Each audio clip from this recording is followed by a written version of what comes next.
County. How can I help you? Hello? Something just ran in front of us down the road. Okay, the state police should be on their way in a few minutes. I don't know what the hell it was, but it was big. It looked like a great big dog. Is it a bear, maybe? Maybe, I don't know.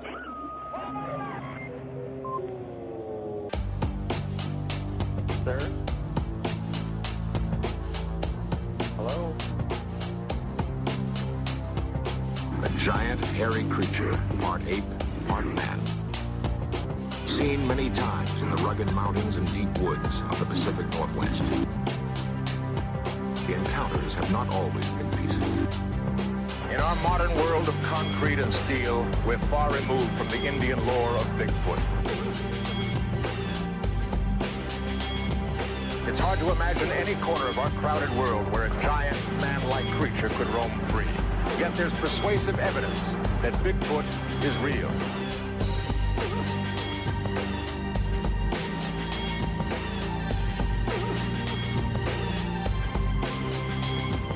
If we assume that Bigfoot is real and that men are closing in on this seemingly gentle monster, then we must prepare for that first meeting.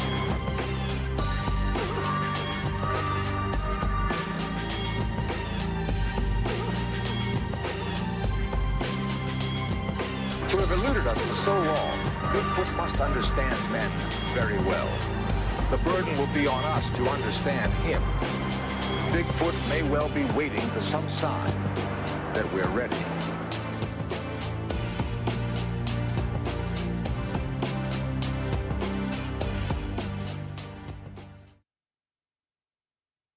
Welcome to Talk Bigfoot.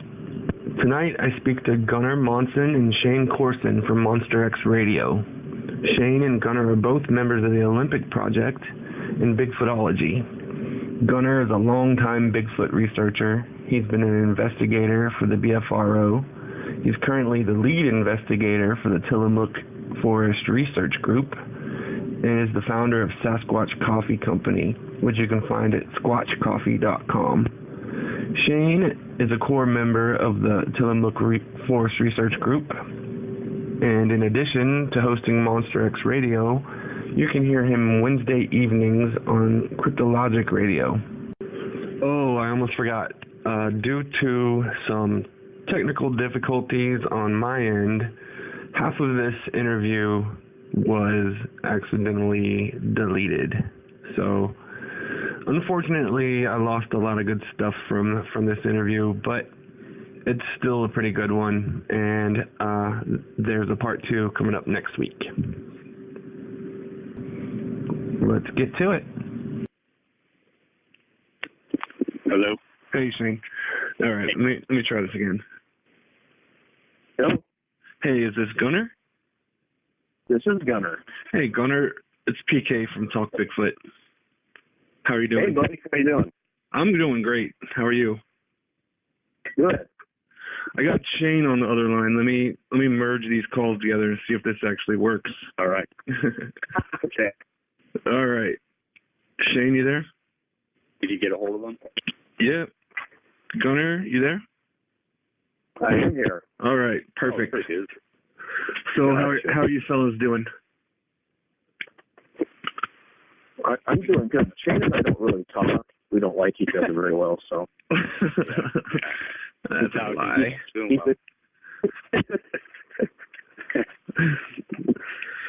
Well, let's start off. I always like to know how my guests got interested in the subject of Bigfoot to begin with. I guess we can start with Gunnar, if you don't mind. No, it's fine. It's age before beauty, so. I found there's basically 3 paths that people have led people to Bigfooting, and mine was the, watching In Search of, reading John Green books, and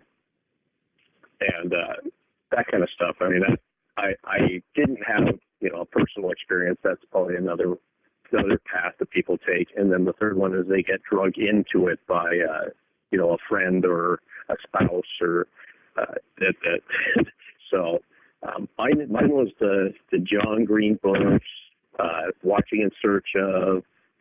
I actually went to a docudrama movie in Portland, Oregon that they showed, and at the moment the name of the movie escapes me, but they were actually handing out prints, copies of the Patterson Gimlin movie, single still shots. So that was really cool. Yeah, that would be awesome. Yeah. How old were you? Yeah, so probably 10 or 11 that time frame. So I kind of got out of it as an adult. Didn't pay much attention to it for a long time, and then when the first time that I got on the internet, in fact, it just was one of the first things I looked up.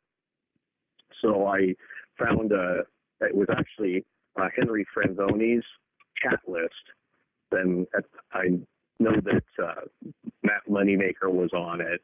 Some other cool folks from Oregon were on it, and then at one point, I know Henry closed it down, and so I kind of went away from Bigfoot again, and at some point I found the BFRO and was on not too long after Matt started it. Was there when he started doing public expeditions. I did my first public expedition with the BFRO up in Washington in the Skookum area prior to them finding the Skookum cast. So, and then went to another BFRO expedition here in Oregon. Actually, it was about half an hour from where I live, so it was cool. And then went to another BFRO expedition in New Mexico, and there I had rented a car, and Matt Moneymaker didn't have a car, so he rode around with me the time while I was down there, and so we got to know each other pretty good, and he invited me to be an investigator for the BFRO. So I did that for quite a while. I wasn't a real active investigator. I liked reading the reports, and I did go interview a few witnesses and stuff, and then I kind of got away from doing BFRO stuff. I'd go to meetings, and I'm also a friend of Dr. Matt Johnson's. He had the group down in Southern Oregon called the SOBs. So I went down and I actually saw him speak out in Hillsboro at a Ray Cruz event, and he's talking about this group, and he invited people to come down. So I went down and hung out with them. I kind of found the group to be like an overzealous, everything was Bigfoot group. Uh-huh. So after driving down there a couple of times, I kind of said, this isn't for me, lost contact with Matt, was doing the BFRO thing.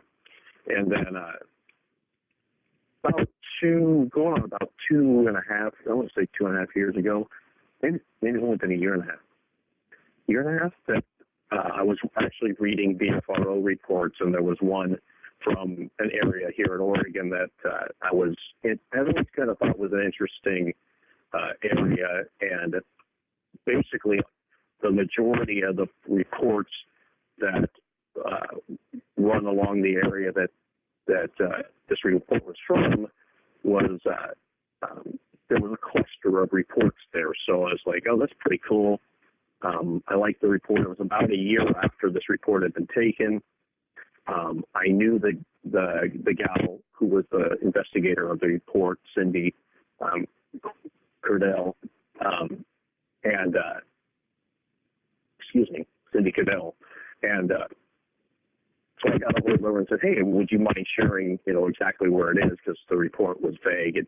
They didn't want to, the public report, they didn't want to drive a bunch of people in there. So Cindy was kind enough to actually set it up so that she met me out there, and then the original witness's father had become active in the area and had, for that whole year, kept going back, and so I met who's now a good friend of mine, Larry, and Larry Turner. And so Cindy and Larry and I went out there, and I'm driving up there, and I think it's an area where there's a lot of ATV activity and gunfire. You know, people go up there and shoot guns, and I'm driving up, and I think there's no way that there's Bigfoot in this area. I mean, it's just too loud, too much human activity. And then we sat around and got to know each other, and Larry told me some interesting stories. They'd found footprints up there in the interim. He and a good friend of his, Mark, had continued to go up there from the time that the original reports had been taken for a solid year before I ever showed up. And then that night they had a routine of how they did stuff, and so we walked around. I had zero expectation that anything was going to happen, and we went and walked around. Cindy and I did, and we did a wood knock, and she did a call, and Larry did a call, and so we did our little walk around camp and came back in, and Larry informed us that when he had done his call, that he'd gotten a response from the east. So Larry had a fancy new Taz cam recorder that he was going to test out. So he and I walked over and put it up. And as we were walking over, there was another call, so another howl. Oh, that's interesting. And I believe there was another one, I think, when we were walking back to camp. And so we got back to the camp. And for the next 2 hours, we started to hear all kinds of calls, starting in the east and moving through the south, and ending up just about midnight. We call it the crescendo. All of a sudden, there was all kinds of racket, screams and howls, and weird, almost like the samurai chatter underneath and then it went silent. Wow. And so the whole time, that it's going on, and we're hearing these different vocalizations, and it wasn't in tree knocks, it was all pretty much vocalizations. I'm very pragmatic, and I'm listening and thinking, how could it be? What else could it be? And the area it was going through didn't seem like it would be healing. There was no other sounds really. I think at one point we heard a distant car, but it was basically the vocalizations and then nothing. So it was a real quiet, night, and it was a dead quiet night other than when these vocalizations were going on. And then Larry and I sat there. I actually had bionic ears on when the crescendo happened, and I ended up throwing the bionic ears off. Immediately my brain went I was thinking, well, maybe it is people, because I was hearing this gibberish talk and underneath the house and stuff, and I was trying to actually pick up a word that I recognized. Maybe it is people that are doing it. And then it went silent. Larry and I looked at it, and the weird thing is Larry earlier in the evening had said, yeah, I'd sure like to hear samurai chatter sometime, and it had that element to it. So that event kind of led me to say, well, this is a great area. It's still active. Stuff happened a year ago. There's been stuff ongoing, and I this would be a cool area to have as a research area. So I talked to Cindy, and between Cindy and Larry and I, we kind of started a little research group, and then Larry's buddy Mark, who had been going up there. So it was kind of the four of us, and then one thing led to another. We added some other people. Cindy had invited Mr. Corson, Shane, and some other folks, and then is that the Tillamook Forest research group? Research group, right? So that spun out. That group spun out of a report. The thing that I always think is really cool is the lack of ego in our group. I mean, we have a great group of people that get along and everybody's got their strengths. And at the time, I was still a BFO investigator, and Cindy was a new investigator, and we were all very deferential to each other. She when we were looking for who's going to be the lead investigator, I ended up being it because I had been in the BFO longer, and Cindy just said, you've been doing it longer. You should be the lead investigator. So I was just thankful that she'd been kind enough to invite me to go up there, because as far as I was concerned, it was her thing because she was the investigator. It's been a good length of time. We've got a good group. Then we have changed our methods and gotten better at. We started out. So the crescendo night, the next morning, Larry went and got his recorder and brought it back, and he had not set it up correctly, so it recorded for about 2 seconds. So we got nothing of the crescendo night. And of course, then Cindy and I both were kicking ourselves because we were so impressed with his Tascam, and we had, I had a little Sony digital recorder, and neither one of us turned our recorders on. Oh man! So that's got to be disappointing as hell. It's a live and learn kind of to have that event on recording. But so as we've gone forward, we've learned. We actually started something called the Gunnar protocol because there was another incident. Funny is I was just listening to one of you guys' podcasts on MonsterX Radio, and I heard the Gunnar protocol brought up, and I had to laugh. It's to my great shame. Yeah. But no, it was. We had another. We started.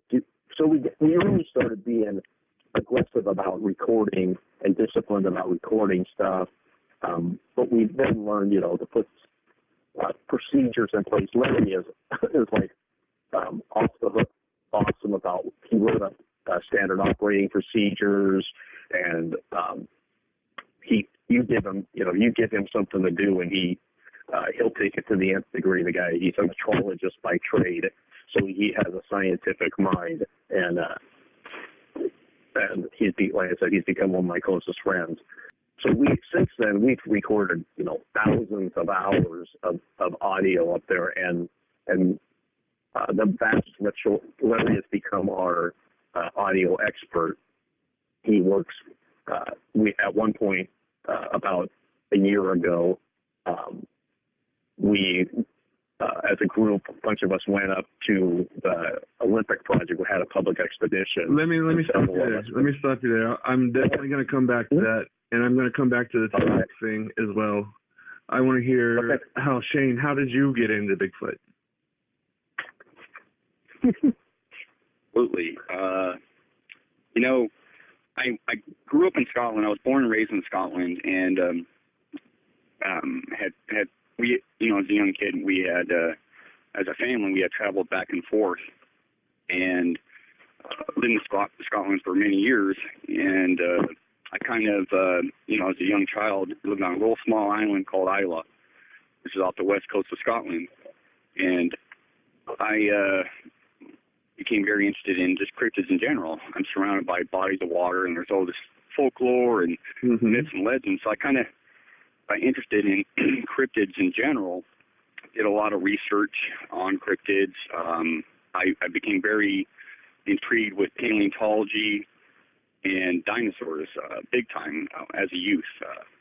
And so I'd go out looking for fossils and stuff, and I'd research everything I could. Loch Ness Monster was at the top of my list. Bigfoot at the time, not really on my radar until a few years later when my mom kind of got me interested in Bigfoot, and so I started researching Bigfoot a little bit, watching In Search Of and all these different documentaries and getting my hands on any book that I could possibly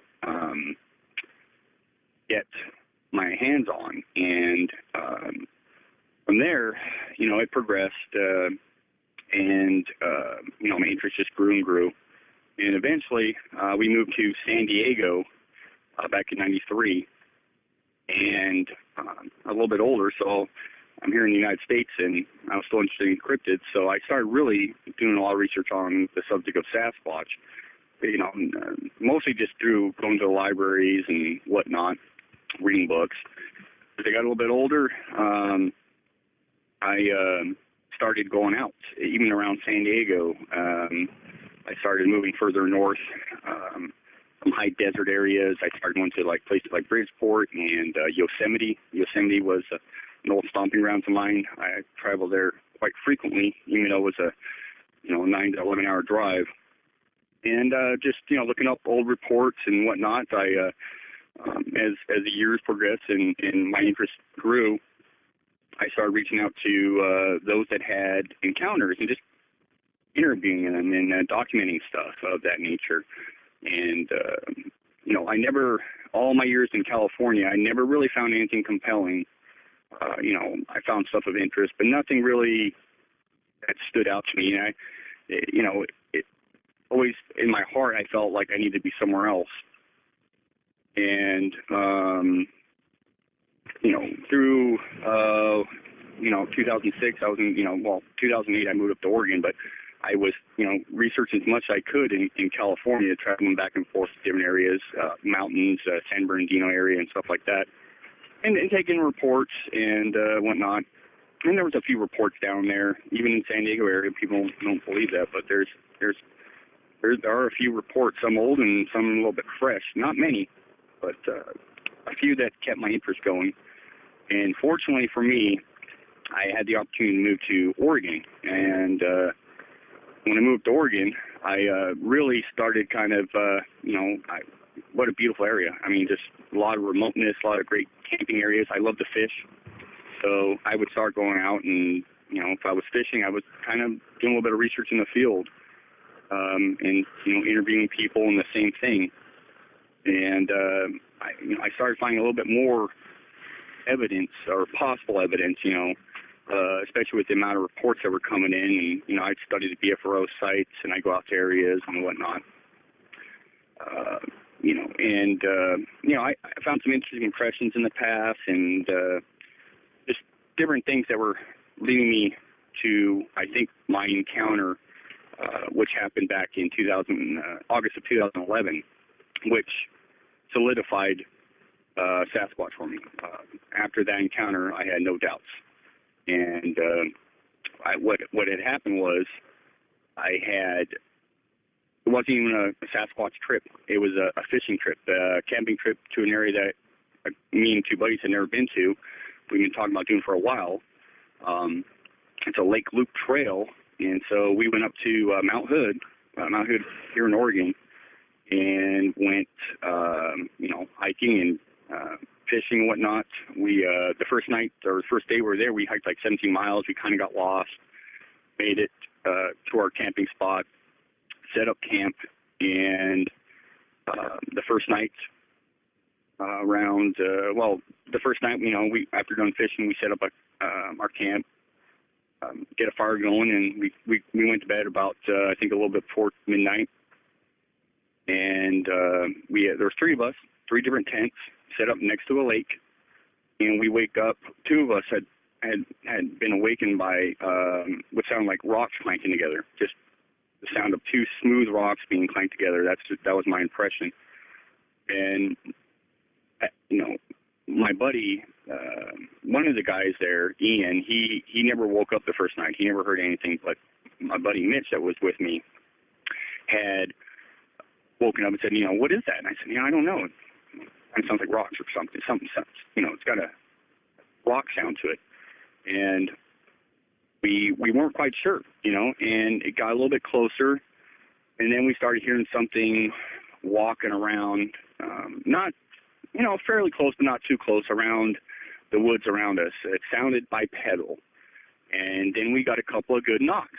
And I went, oh, wow. And we're whispering back and forth, what the heck is this? And I'm thinking, I'm thinking in my head, wow, this, is this legit or what? It's, close to 2 o'clock in the morning. The fire's still going. I hear pops and cracks in the fire here and there. But it's fairly dark outside. And after those knocks and everything, that was, fairly close. I mean, it was very intriguing, and it got our hearts pumping, I won't lie. And eventually, the knock stopped, and the rock clanking began again, but then it got distant and distant and distant further away, and it stopped. And so we wake up the next morning, and we're talking, discussing it. We're trying to rationalize, well, was it an elk, maybe antlers, we don't know. Right. We were almost 99% sure it couldn't have been a human based on the when this thing was walking around in the woods, it was snapping, large branches. I couldn't tell if it was stepping on them or snapping them with, up high. Don't know. That's what it sounded like. And of course, my buddy Ian, he had never heard anything. He slept through it all. And so, next day, we were intrigued, and it was a talking point. But we went out fishing and hiked around, went to a couple of different lakes, made our way back to camp because we were planning to spend 3 nights out there originally. And this was the second night, and we do the same thing. We do a little fishing, we come back to camp, set up fire, eat, and we go to bed about the same time. And once again, this night, the second night, we hear this rock clanking. And this time it's closer, and it's getting louder and louder and louder. And once again, my buddy Mitch is awake, and we're discussing this. Say, hey, whatever it is back. And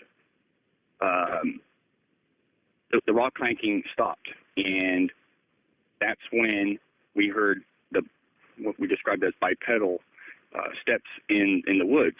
We were kind of camped below somewhat of an embankment, a hill, right next to the lake, and we were hearing some just crunching and stepping through the woods, and this time the brakes are loud. They're really loud. Something's moving around up on the hill, there's something on the hill sort of thing. Mm-hmm. But it's breaking branches and stuff, and we're getting kind of freaked out by now. And then it stops, and all of a sudden we hear, they're called, a lot of people call them power knocks. That's how I would describe them. It sounded like something just hitting a tree so hard. I mean, just you hear it echo through the woods, and you could feel it in your tent. It was that hard and that close, 30, 40 feet away, just smacking a tree. Like I said, that's what it sounded like, and you could feel it in our tents. And my buddy Mitch heard it. Well, finally, my buddy Ian woke up because he said, "What the hell is that?" And said, shh. And this thing just, hits the tree probably 4 or 5 times. It's so powerful. It just, made the hair stand up on your arms because and you don't know what the heck that is. You're like, wow, that is powerful. It's freaking us out. So my buddy Ian's kind of getting freaked out right now, and we're all armed. We always go to the woods armed and stuff. And he's getting a little bit. I kept telling him to be quiet. Well, that power knocking stops, and it's just kind of silent for a second. I think we're all sitting there in our tents just thinking what's going to happen next. And then I heard something coming through the trees up high, like boom, lands next to my buddy's tent. And my buddy whispers over to me, he goes, "Do you know what that was?" And I said, "Yeah, that was a rock. Something just threw a rock through the trees at us," because you could hear the big thud, and you could hear it coming through all the branches.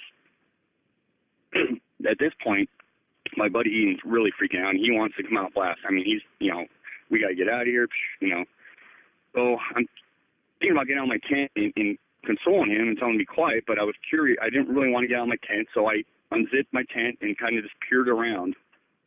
Our fire was still pretty bright, and it wasn't a super dark night.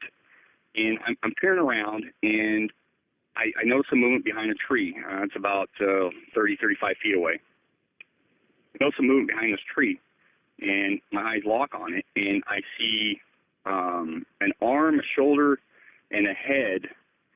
This arm's wrapped around the tree, and this is a big pine tree. Its arms are wrapped around, or its arm is wrapped around the front of the tree, and it's kind of swinging back and forth. I guess what you would call almost like a tree peaker. But it's swinging back and forth. Its arm's not, its shoulder's moving, but its arms just stay staring around the tree, and it's just peering down back and forth at us. and that lasted, a few seconds. And I don't know if it hurt my zipper on my tent or it locked eyes with me, but it turned around and went down the trail. How big was it? How big was the thing in the tree? Well, after that night, I wasn't quite sure. It looked huge, but I wasn't quite sure. It wasn't until the next day where there was actually a branch that I had seen above its head. I can get a bit of a measurement, and it was between 7 and 7.5 feet tall. So, and it's behind a tree, so I doubt it was. I couldn't tell if it was crouching. It was on a slight embankment, but still, when I stand below that branch, and it's still there to this day, I pale in comparison, both in size, and mass, girth, and everything. So it was that left me no doubts as to what it was, and we really didn't talk about it on the way. We pretty much packed up camp about an hour later after everybody calmed down and everything. We got out of there. People, nobody wanted to stay, and be lying to tell you we weren't totally freaked out because it seemed rather aggressive, but not too aggressive. I mean, just the power knocks, the rocks coming in 2 nights in a row. I still to this day can't wrap my head around it. Why 2 nights in a row? I mean, it's a rare event. I don't know too many encounters that happen over 2 nights. Usually it's whatever. One night and then they move on. Yeah, exactly. Or it's just like fleeting glimpse, but they left and came back. And I say they because my buddy Mitch was pretty sure he heard movement coming from his left when I heard movement coming from our right. And though he did hear the movement on the right, he was pretty sure there was something to the left, because he kept whispering over to me at that night, the second night, that he was hearing movement to the left. I don't know, because I was too wrapped up on the power knocks and this thing, snapping branches or stepping on limbs. And most of the limbs on that hill were, and we had some small ones, but most of them were, 3, 4, 5 inches. And just, I mean, that encounter solidified it for me. And since then, I've been just absolutely gung-ho. I've been fortunate to work with and meet up with the Olympic Project. I've been a member a couple years now, and gotten to know Derek Randalls very well. He's a really good friend of mine, and as well as, like Tom Baker and Matthew Jones, David Ellis, Cindy Dosen, John Pickering, and then Larry Gunnar and Barbara Oliver and Cindy Cadell. I mean, that kind of led me into, like Gunnar had mentioned, the Tillamook Forest Group. And one of the cool things about the Tillamook Forest Group is that we do, most of the Tillamook Forest Group they are also Olympic Project members. And it's because we like collaboration and we're like-minded, and there's just really no egos. No egos or anything like that. We're just about the research and having fun doing it, and doing it as scientifically as we can. And so that really launched me into, where I'm at today, which I'm in a very happy spot. We're doing big things, I believe, both with the Tillamook group and the Olympic Project group. We also work alongside a group, Bigfootology, with Professor Retman Mullis. Mm-hmm. And he's fantastic as well. Very cool. Yeah, I completely agree with you guys about having no ego in this subject, because no one has any answers. No one knows anything for sure. You have to take everything that you hear as an encounter into account, whether you believe it or not, because there's no way to say yes or no at this point. So, right. No, I totally agree with you. The thing about, there are no Bigfoot experts. There's people that have been doing it longer. There's some people that have expertise in certain areas. David Ellis kicks butt in audio stuff, but he has a mentor, and it's my mantra is collaboration, not competition. I think that we'd be so much further along. We may have even, had an answer to the question, is this a real animal? Had we've been working together all along, all these groups, instead of all this fragmentation. And as soon as we made connection with the Olympic Project and then these other groups, Bigfootology and Bigfoot Ops is another group. John and Sarah Brown we have worked with. We started finding very similar activity in all the different areas. So we were sharing an audio with Derek and David and Tom and the guys at the Olympic Project, and Sarah Brown and the guys at Bigfoot Ops, and we were finding similar stuff, and that moved us way our group's research way far, light years ahead of where it would have been had we just been doing it on our own. Right. Our group now, a lot of our members, like Shane was saying, became members also of, we have dual citizenship in the Olympic Project and the Tillamook Forest Group. And we have crossover, like Derek and David are both also members of the Tillamook Forest Group. Yeah. And Retman is a member of the group. So it's just, for me, I always like Bigfooting with people that I liked. There's a lot of BS in Bigfooting, and there's people that are very, whose passion crosses over into being aggressive and I call it the my Bigfooting better than your Bigfooting syndrome. And I always say that's got to be complete BS, or else we wouldn't even be having a conversation about it, because it already would be solved if your Bigfooting is so awesome. So people like to keep secrets in this subject. For some reason, they think that if they let their information, their techniques and their research get out, that other people are going to either copy it or it will lead to people hoaxing. Well, I mean, one of the things when I got involved in, and we started to build out some organization to the Tillamook Forest Group, was we need to be discreet about the exact location of our research area, because for that reason, and it isn't to it's not to keep out people that we are friends with or that we wanted an opportunity to vet. When Shane first came up, he came up. He basically proved himself to be an awesome Bigfoot researcher and an upstanding person, and we were happy to add him to the Tillamook group. He also had a lot to do with our group's growing association with the Olympic Project. So it isn't, it's not about keeping people out of it. It's just you do have to have some, when we post stuff, we don't post our exact location, because you do open yourself up to the possibility of hoaxing. So it's already difficult enough to process the information, the data that you get and the evidence that you collect without opening up to a lot of, hey, we're going to be out at this specific spot at this specific time doing Bigfoot research to the general public, because now all of a sudden anything you get is tainted. I mean, it makes the processing of but the idea of, we've had other people, like we've said, we've added new people. We have Jeff Southern is another member of our team. Tanya Barber is a member. I mean, we've added people to the Tillamook group all along, and then we invite. We have an upcoming outing where Peter Byrne is going to go out with us. Awesome. So it isn't, it's not about keeping people out of the area. It's about kind of protecting the research, keeping it on.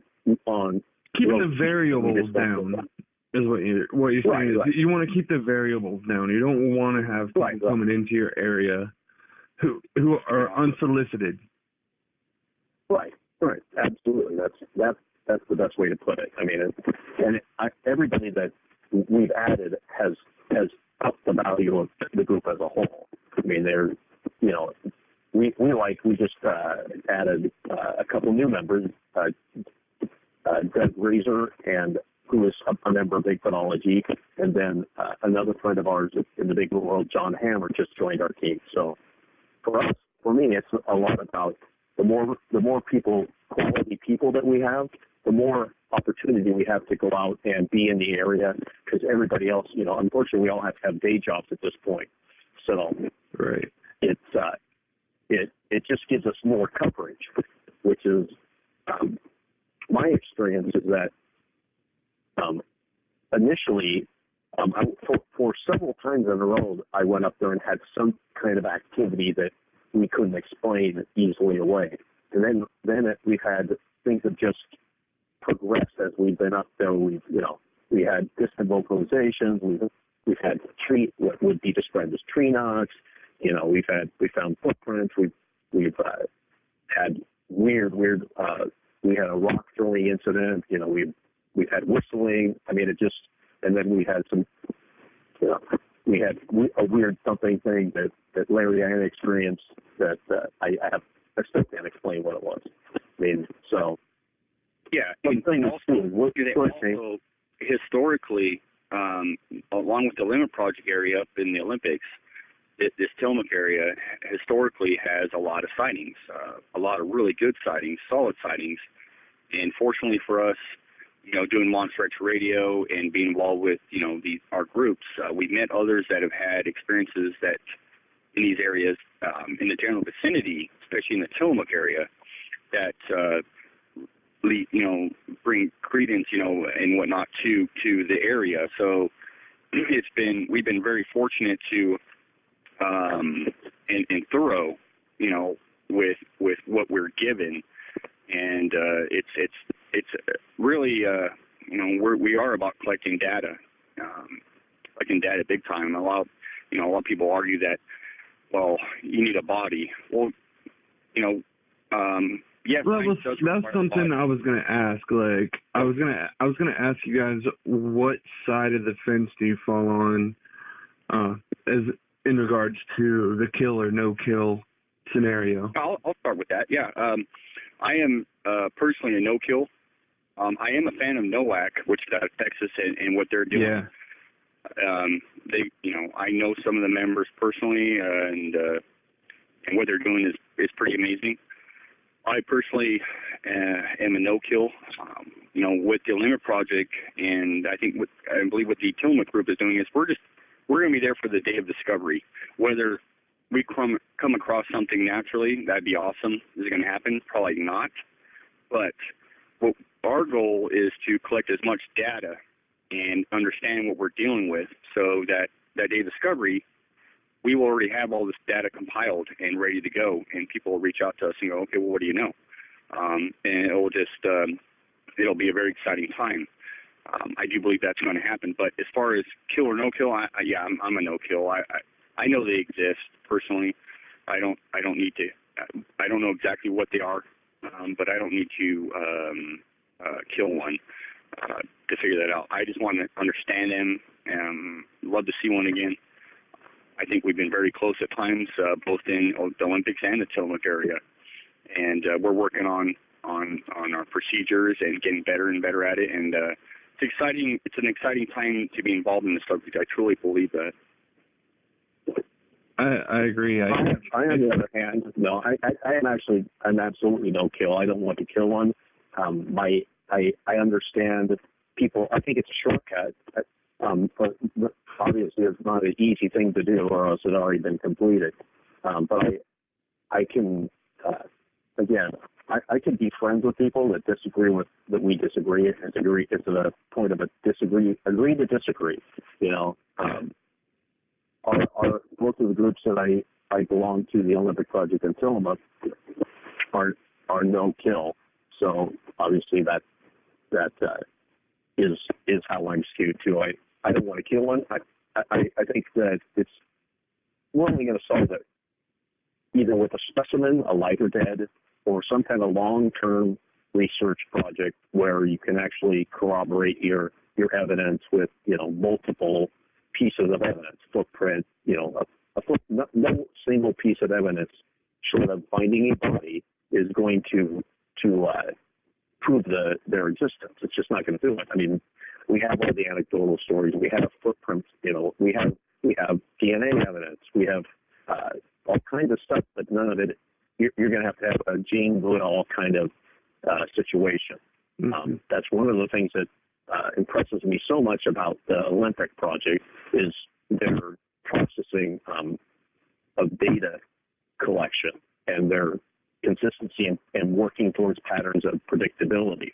I watched Tom Baker put on an incredible presentation at the recent Olympic project, had a public expedition, and I'm a numbers nerd, so I like looking at, they took 25,000 reports and put them into a database and then looked for patterns, and things started to pop up.